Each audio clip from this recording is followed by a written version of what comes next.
अब बात युवाओं की कर लेते हैं। युवाओं को लेकर आखिर आगे क्या प्लानिंग है? हम पहले देखते थे कि बड़ी संख्या में लोग पढ़ाई करने के लिए बाहर जाते थे, दिल्ली, नोएडा, उसके बाद में लखनऊ, ये बड़े शहरों का रुख करते थे। लेकिन अब हम देख रहे हैं कि ना सिर्फ पढ़ाई करने के लिए बल्कि बनारस में रोजगार के अवसर भी पैदा हो रहे हैं। तो एक बार फिर से लोग जो बाहर गए थे वापस से बनारस का रुख कर रहे हैं। आगे क्या प्लानिंग है? आगे युवाओं के लिए क्या किया जाएगा? सरकार ने उनके लिए कई स्कीम लगाई, स्टार्टअप की योजना लेके आया। फिर सरकार ने कहा कि आपको हम दे रहे हैं ट्रेनिंग, आप स्कूल कॉलेज में नई एजुकेशन पॉलिसी लाई। न्यू एजुकेशन पॉलिसी के तहत माना कि हम बीकॉम कर रहे थे, हमने मेरे बीकॉम भी हूँ, एमकॉम हूँ, एमबीए हूँ, लॉ हूँ, इन पूरे पढ़ाई में कहीं स्किल नहीं है। अगर हमने खुद का मान लिया हमने बीकॉम, एमकॉम, एलएलबी, एमबीए किया, अगर हमको नौकरी न करना पड़ा तो हमने कोई रोजगार नहीं सीखा। हमारे पास स्किल केवल जाकर के हम बन सकते हैं accountant as a MCom, as a BCom, as a law हम कर सकते हैं प्रैक्टिस, लेकिन मेरे पास कोई हुनर नहीं आया। सरकार क्या कर रही है अब कि न्यू एजुकेशन पॉलिसी के तहत आपको बीकॉम करते करते एक माइनर में और मेजर में कुछ वह पढ़ना है जिससे आप कर सकते हैं रोजगार। माना कि बनारस के अंदर हम बीकॉम कर रहे हैं तो हमें 1 साल पढ़ना चाहिए कि बनारसी उद्योग क्या है, साड़ी का है, तो साड़ी के बारे में पढ़ना चाहिए, साड़ी कैसे बनता जानना चाहिए, साड़ी कैसे बुनता जाना चाहिए, और साड़ी कैसे बिक्री होती है जाना चाहिए। तो हमें माइनर और मेजर में आना चाहिए।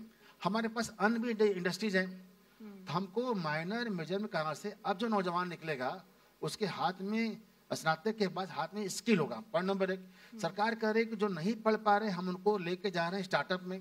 स्टार्टअप में उनको ट्रेनिंग कराएंगे, ट्रेनिंग के दौरान उनको मानदेय देंगे, सर्टिफिकेट देंगे, और बिना प्रॉपर्टी रखे उनको हम लोन देंगे। लोन के माध्यम से रोजगार करेंगे। रोजगार लोन में भी सरकार की सब्सिडी है। खादी ग्रामोद्योग का जो दायरा था पहले था वो 25 लाख की, माननीय प्रधानमंत्री ने उसको कर दिया 50 लाख की।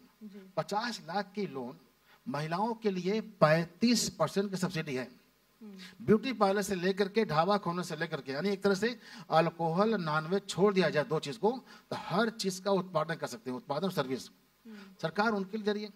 और अभी जो हम लोगों ने किया था विकसित भारत का यात्रा निकाला गया था, सारे योजनाओं के लिए गांव के अंदर जा करके चौपाल लगा करके सारे योजनाओं के लिए ऑनलाइन फॉर्म भरना और सुविधा उनको मिल जाए, प्रयास किया जा रहा है। सरकारी दफ्तर में चक्कर नहीं मारना पड़ेगा, ये प्रयास हो रहा है। यानी कि महिलाओं के साथ साथ युवाओं के विकास पर भी काफी ज्यादा जोर दिया जा रहा है। हाल ही में आपने काशी दर्शन बस सेवा को हरी झंडी दिखाई, उससे कितना फायदा मिल रहा है जो लोग दूर से आते हैं यहाँ पर दर्शन करने के लिए?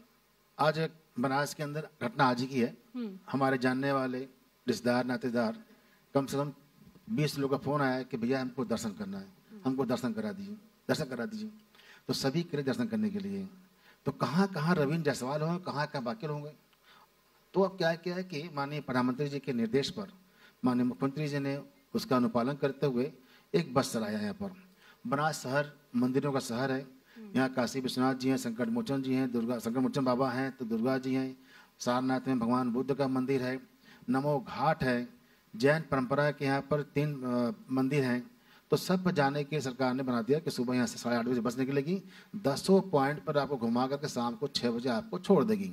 तो 500 रुपया इसका चार्ज रखा गया है। इतनी तेजी इसकी डिमांड हो गई है कि हम लोग जल्दी ही 10-20 बस और बढ़ाने पड़ेंगे। सब चाहता है कि मैं एक बार बस में बैठूं और हमको बिना धक्का, बिना जाम में फंसे हुए हम दर्शन कर लें। तो ये प्रयास हो रहा है। फिर उसी प्रकार से हम लोग नमो घाट पर हेलीकॉप्टर के थ्रू शहर का दर्शन करने की प्लानिंग कर रहे हैं। हेलीकॉप्टर से ही अयोध्या भी प्रयागराज को जोड़ने का प्रयास कर रहे हैं, हो जा रहा है। गंगा जी पर क्रूज चलाया गया है, उसकी अलग अपनी क्रेज है, और क्रूज को आगे बढ़ाते हुए माँ विंध्यवासिनी तक ले जाने की प्लानिंग हो रही है। बनारस का विकास पिछले कई सालों में बहुत तेजी के साथ में हुआ है। क्या आगे की भी कुछ प्लानिंग है जो अभी बाकी रह गई हो, जिन्हें अंजाम देना हो आगे कुछ सालों में? विकास एक नेचुरल प्रक्रिया है। आबादी बढ़ेगी, आवश्यकता बढ़ेगी, और हम जब वैश्विक युग जा रहे हैं तो विश्व में क्या क्या नवाचार हो रहा है, हमें उसके हिसाब से सुविधाएं भी करना पड़ेगा। एक नेचुरल प्रक्रिया है। सब कुछ हो जाएगा फिर कुछ नया आएगा, सब कुछ हो जाएगा फिर नया कॉलोनी बसेगा, मोहल्ला बसेगा। हम उसको भी विकास करते रहेंगे। हम सबका ये विकास, ये प्रयास है। हमने विकास की गति को ब्रेक कर के या कभी ये कहते पूरा हो गया, ये नहीं है, क्योंकि आबादी बढ़ेगी, नया जनरेशन आएगा, नया आबादी कॉलोनी बसेगा और नया सुविधा हमको देना पड़ेगा। अभी रविंद्र जी के जहन में क्या है, वो कौन कौन से काम है जिनको अंजाम तक पहुंचाना है? देखिए, हम सबके लिए ये प्रयास हो रहा है कि प्रधानमंत्री जी ने कहा कि शहर के अंदर कभी जाम का निदान प्रयास करिए। हम सब प्रयास कर रहे हैं कि बनारस में एक फ्लोरिया फूल बनाया गया है, जहां हम लोग बैठे हुए हैं, यहाँ से दूरी BHO का कभी था 1 घंटे की, अब पहुंचते हैं 20 मिनट, सारा फ्लो हो गया उस पर। तो एक मलवाडी चौराहे पर नया ओवर ब्रिज है, फिर भिखारीपुर तिराहे पर नया ओवर ब्रिज है, फिर सुंदरपुर नरिया में 4 ओवर ब्रिज है। इधर जाते हैं हम लोग तो पांडेपुर से आगे काली जी के मंदिर से लेकर सारनाथ तक का पुलों का लंबाई बढ़ा देंगे। बनारस से पांडेपुर होते हुए लालपुर का जो रोड है चौड़ीकरण कर दिया जाए, ये हो रहा है ऊपर। तो आगे जो भविष्य का रखा गया टारगेट कि हम शहर में केवल गोदुलिया और चौक को छोड़ दिया जाए, बाकी सबको हम विकास कर दें। तीसरा क्या है कि जो दर्शनार्थी जा रहे हैं इस समय, तो नई रोड क्या हो रहा है कि अब काशी का जो शास्त्री पुल है उसके पैरेलर 4 लेन एक रोड बन रही है, और जो रेलवे का ट्रैक वहां पर 2 का है, वो 4 का रेलवे ट्रैक बनने जा रहा है, नमो घाट के ऊपर से जा रहा है और जाकर के निकलेगा उस पर पड़ाव से फिर एक गंगा के पैरेलर नई रोड बना देंगे और वहां से रोपवे के माध्यम से लोग काशी विश्वनाथ मंदिर का दर्शन करेंगे। यानी काशी विश्वनाथ के लिए आपको चौक गोदुलिया नहीं जाना है, सीधे आप एयरपोर्ट से निकलेंगे और एयरपोर्ट से सारनाथ से सरैया से नमो घाट से उस पार पहुंच जाएंगे और उस पार से लेकर के पैरेलर 15 किलोमीटर का रोड बन रहा है। तो हम गंगा के पैरेलर उस पार भी रोड सड़कें देंगे हम लोग, और वहीं रोपवे से नाव से आप बाबा का दर्शन कर लेंगे। यानी कि जाम से भी जो समस्या है उससे छुटकारा मिलेगा। अब जरा राजनीति की बात कर लेते हैं। यूपी के दोनों लड़के एक बार फिर से साथ में आ रहे हैं, कितनी बड़ी चुनौती देखते हैं आप? एक बहुत फिल्म के पुराने गाने थे, उसमें प्रेमी प्रेमिका लास्ट में ये कहते हैं चल दरिया में डूब जाएं। तो यह दोनों मिल करके लास्ट में अगर आप गुनगुनाते हैं तो गा के भी बता सकते हैं। तो अब यही दोनों अखिलेश और राहुल लास्ट में ये गीत गाने वाले होंगे कि चल दरिया में डूब जाएं। तो ये दोनों डूबने वाले हैं। यह डूबे, देखिए क्या होता है, दूध का अपना महत्व होता है, नींबू का अपना महत्व होता है, लेकिन नींबू और दूध को एक साथ मिला देंगे तो किसी काम का नहीं रहता है। एक का सिद्धांत कुछ है, सिद्धांत इनका कुछ और है, और दोनों सिद्धांत अगर सिद्धांत एक ही रहती तो दोनों पार्टी एक ही रहता। फिर दोनों अलग सिद्धांत वाले व्यक्ति हैं। व्यक्ति आम जनता भी चूज करता है कि इस कांग्रेस का यह सिद्धांत है, सपा के सिद्धांत है, वो चूज करता है। जब दोनों के सिद्धांत अलग अलग हैं तो दोनों के अलग अलग फॉलोअर होते हैं, लेकिन दोनों हताशा निराशा में, अरे दूध में कुछ नहीं है, नींबू में कुछ नहीं है, चलो हम दोनों मिल लेते हैं, तो दूध फट ही जाएगा और किसी काम का नहीं रह जाएगा। तो वही हताशा निराशा में दोनों लोग पहले ही मिले थे।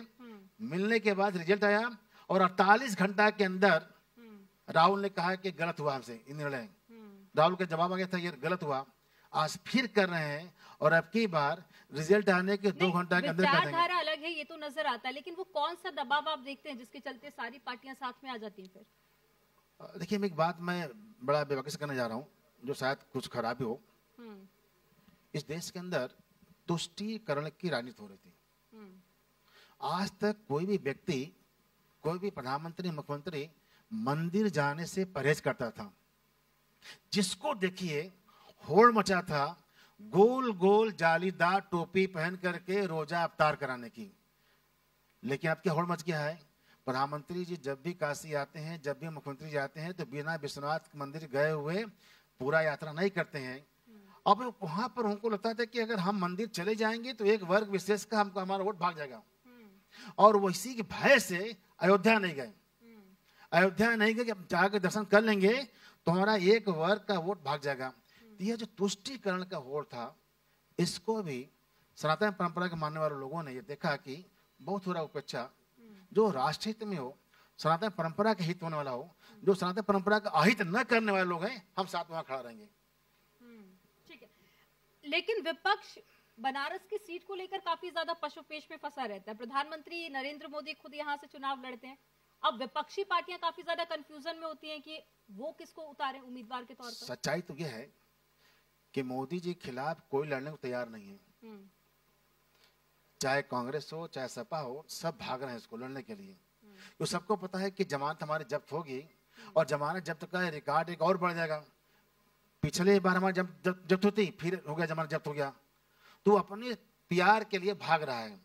और तब जनता करे क्यों यार विपक्ष में लड़ोगे, इस बार चुनाव क्यों न हो जाए, मोदी जी हो जाए, निर्विरोध हो जाए। तो निर्विरोध के लिए लोग कह रहे हैं झूठ मूठ का हमारा टाइम बर्बाद होगा, धूप में जाके लाइन लगा के वोट देना पड़ेगा।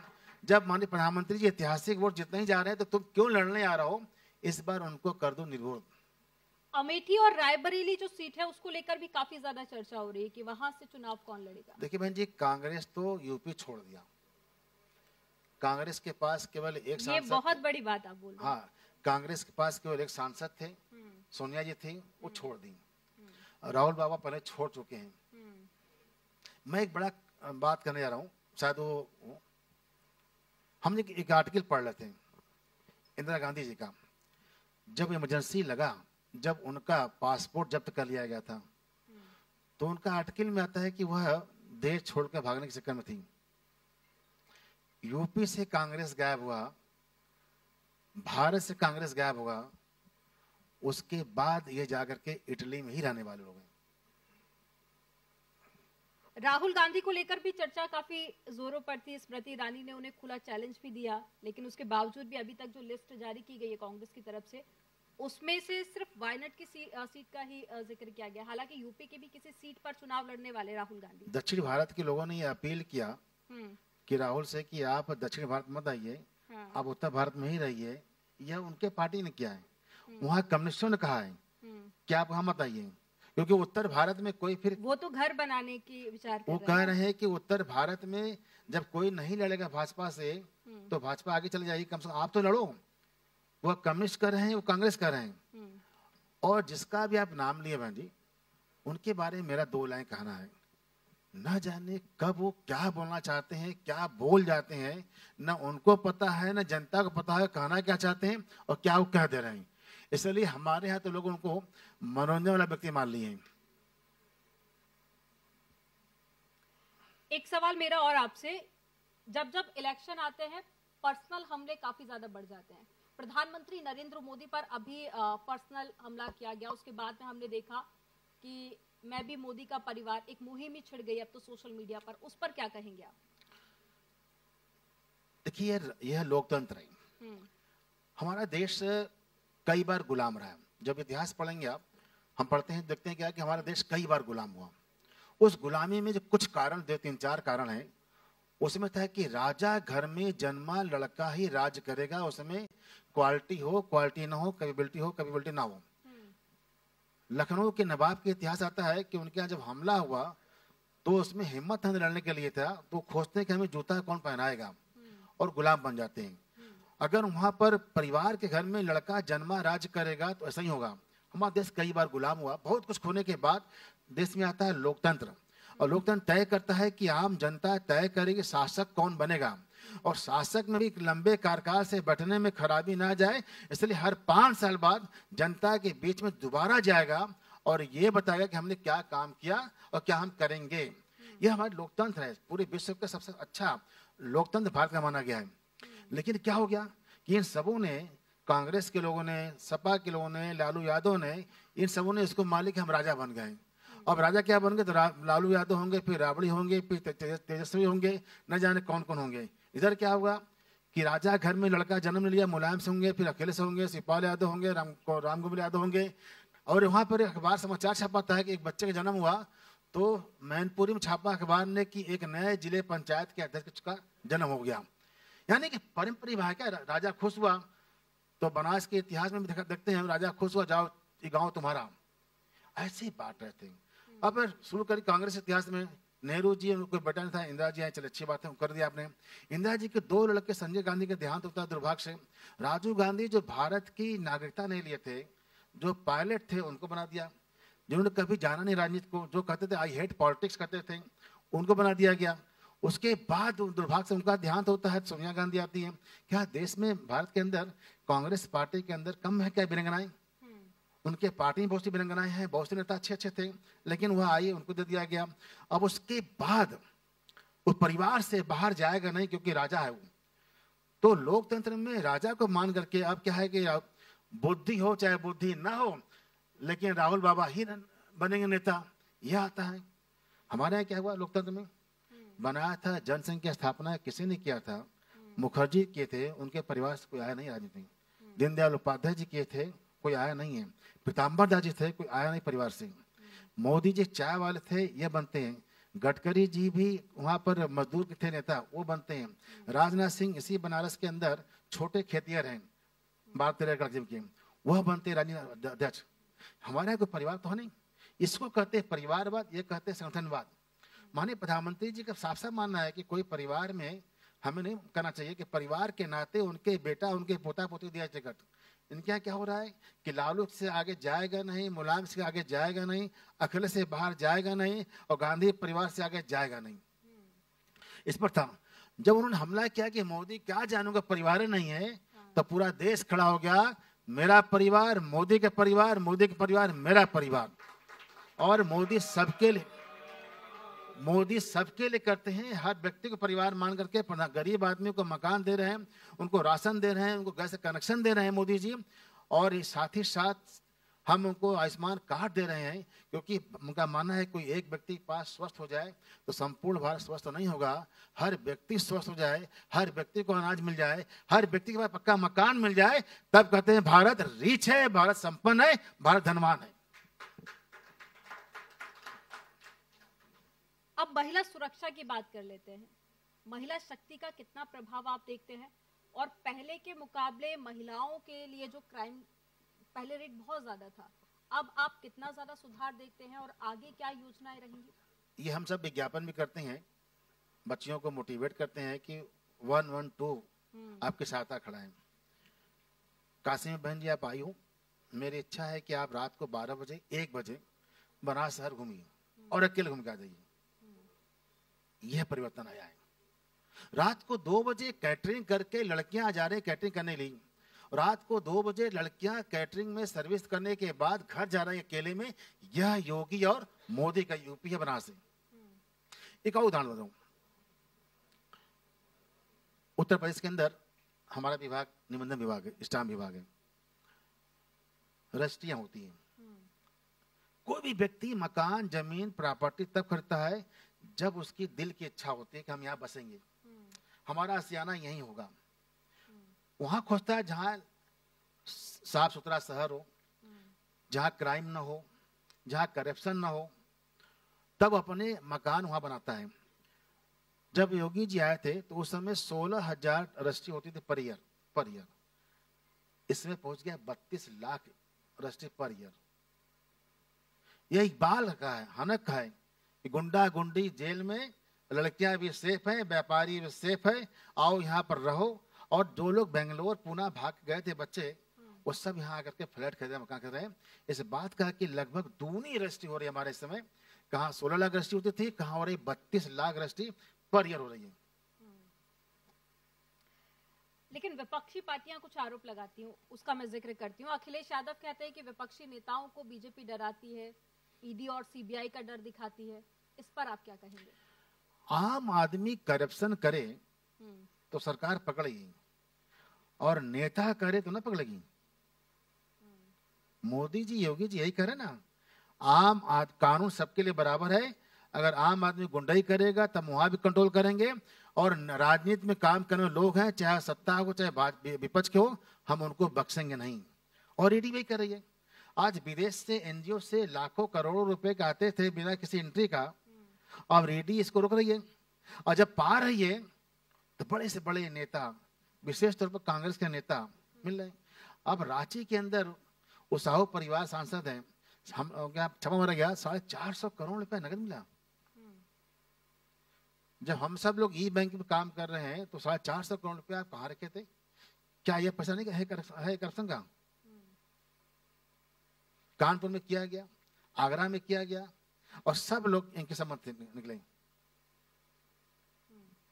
यानी कि कार्रवाई आगे भी चलती रहेगी। कानून सबके लिए बराबर, चाहे वो सत्ता हो, चाहे विपक्ष हो, आम जनता हो, चाहे पॉलिटिशियन हो, सांसद, मंत्री हो, सब चलेगी। लेकिन हम जब बड़े शहरों से, कुछ युवाओं से भी मेरी बात हुई, जब बड़े शहरों से यहाँ पर आते हैं, खास करके दिल्ली, नोएडा, या फिर हम बात कर लें मुंबई की, तो एक कमी बनारस में महसूस होती है। इशारा शायद आप समझ रहे होंगे, मैं मेट्रो की बात कर रही हूँ। क्या फ्यूचर में मेट्रो आएगी बनारस में? बिल्कुल आएगी।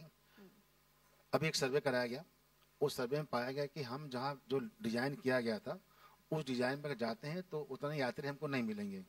उसको बदल दिया गया है। नई डीपीआर की कल्पना हो रही है। एयरपोर्ट से निकलेंगे, शहर की तरफ आएंगे, रिंग रोड पहुंचेंगे, उसको हम 3 पार्ट में बांट देंगे। एक चला जाएगा रिंग रोड से लतारा होते हुए आगे जाएगा बीएचयू में, सेकंड जा रहा है रिंग रोड से होकर सारनाथ, सारनाथ से कजाकपुरा, ये पहुंचेगा नमो घाट तक, और तीसरा हरुआ से आ जाएगा कचहरी पर, कचहरी से निकल जाएगा संपूर्ण यूनिवर्सिटी पर, काशी विद्यापीठ का राउंड लेते हुए वापस जाएगा कैंट पर, और कैंट जाकर उसको मिला देंगे हम लतारा में। एक नई डीपीआर की बन रही है। इस नई डीपीआर जल्दी काम होगा इस पर। अब कुछ निजी सवाल। बनारस को वैसे तो कहते हैं कि यहाँ का खाना बहुत मशहूर है, आपको क्या खाना पसंद है यहाँ पर, या फिर यहाँ का कुछ स्पेशल बताइए। मैं किसको ले सकता हूँ, बनारस कलाकारों का शहर है। साड़ी बनारसी न यहाँ का सिल्क है न यहाँ का जरी है, फिर भी साड़ी बनारसी है, क्योंकि बनाने का जो कलाकारी है वो बनारस के पास है। पान बनारसी, न पान का पत्ता पैदा होता है, न कत्था होता है, न सुपारी होता है, न चुन्ना होता है, न जर्दा होता है। ये पांचों आते हैं बाहर से, फिर भी पान बनारसी। कारण क्या है कि पान पकाने की कलाकारी, सुपारी को 3 दिन का पका करके फिर पानी भिगो करके काटने की कलाकारी, चुन्ना में दही लगा के फेंटने की कलाकारी, कत्था को कलाकारी, और जर्दे को भी गीला करके उसके तास को निकाल करके यह कलाकारी ये बनारसी है। बनारस में चाट और बनारस का कचौड़ी जलेबी, कचौड़ी हर जगह बनता है, लेकिन पेठी वाली पूड़ी वाले में, पूड़ी में पेठी डाल करके जो कचौड़ी बनाते हैं वह बनारसी पूड़ी भी कहीं मिलेगा नहीं, और जलेबी जो है तासीर है वो कहीं मिलेगा नहीं। तो बनारसी खान पान में बनारस के मलइयों, बनारस के रबड़ी, और यहाँ एक बिकता है पलंग तोड़ मिठाई। पलंग तोड़ मिठाई कुछ परिवार है 2-3 बनाते हैं, वहाँ पर है, ये खान पान है। और गलियों का शहर, मंदिरों का शहर, बनारसीपन के बारे में अगर टाइम हो मैं ब्रीफ करूँ। 47 के पहले तक 2 प्रकार कारोबार थे यहाँ पर, एक गल्ले के, एक साड़ी वाले। जो साड़ी कारोबार थे वो रहते चौक गदुलिया में। वह सुबह उठने के बाद बाल्टी लेके गंगा के उस पार जाते थे केवल शौच करने के लिए। अब चाहिए हमको बेडरूम के चाहिए बगल में शौचालय, उस पार जाना, शौच करने के बाद गंगा में स्नान करना, अखाड़े पर से रियाज करते हुए 1 बाल्टी गंगा जल भरना, और बाबा को लेकर के हरारा चादर महादेव चढ़ा देना, फिर कचौड़ी जलेबी खाना, पूरे घर परिवार का कचौड़ी जलेबी ले जाना, और ले जाने के बाद जाकर सो जाना। शाम को 3 बजे उठना, 3 से 7 दुकानदारी करना, यही मस्ती था। 7 बजे के बाद दुकानदारी नहीं, उसके पहले नहीं। खोजवा जहां हम रहते हैं, गले की मंडी होती है, सुबह में उठना 6 बजे 7 बजे दुकान चलाना, और 12 बजे दुकान बंद कर देना, फिर निकल जाना बाहरी लंग अखाड़े पर, शाम घूमना। 4 घंटे के व्यापार थे, यही बनारसीपन था। 47 के बाद जब देश की आज़ादी हुई, बहुत से लोग बाहर से आए, पाकिस्तान से आए, बेचारे वो सब हिंदू थे, हिंदुत्व के लिए अपना धर्म बदले नहीं, सब कुछ गवा चले आते बनारस में, बाकी जगह उनके सामने चुनौती, दिन रात लगे मेहनत करने, दिन रात मेहनत करने लगे, तो बनारसी पंथ छूट गया। पता क्या लगा कि जो बनारसी मस्ती और रह गए, उनके बाहर जो लगाए थे ठेला और दुकानदार, वो 24 घंटा मेहनत किए, वह उसी का मालिक बन गए। जो 3 घंटा वाले मेहनत करने वाले थे वो वहां पर पटरी पर आ गए। ये फकड़ीपन है, और ये फकड़ीपन ही बनारस की पहचान थी, शांति की। पूरे बनारस की खूबियां आपने गिना दी है, तो आपका हमारे साथ में जुड़ने के लिए और काफी बेबाकी के साथ में आपने सभी सवालों के जवाब दिए, आपका बहुत शुक्रिया। और एक बार जोरदार तालियां